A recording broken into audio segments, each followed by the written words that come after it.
Have you ever found yourself tangled in a web of strings, trying to extract just the right pieces?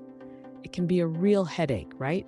If that's you, then you're in the right place. Today we're diving into Java streams and how to elegantly split strings to get exactly what you need. I totally get it. You have a string that looks like this: potato, module 1, tomato, module 2. You want to extract just module 1 and module 2. It's a common challenge for many developers, and you're definitely not alone in this.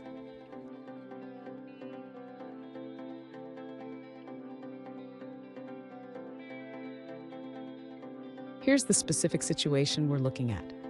One user recently asked how to split a string twice using Java streams. They shared their initial approach, which involved nested loops, but they wanted a more elegant solution. Sound familiar? Let's tackle this together. So what's the issue here? The user's current method works, but it feels clunky with loops inside loops. We can definitely streamline this process using Java streams, which allow for a more functional approach to handling collections of data. And stick around. At the end of this video, I'll share a pro tip that will help you write cleaner and more efficient Java code. To achieve the desired output, the user can simplify their stream processing. First, we will split the original string by commas to separate the modules. Next, instead of using nested loops, the user can utilize the Stream API to process each module. We will map each module to its parts by splitting it with a colon.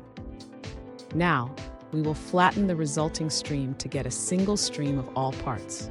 This allows us to focus only on the second part of each split, which contains the module names. Finally, the user can collect the results into a list or print them directly. This will give us the clean output of just the module names.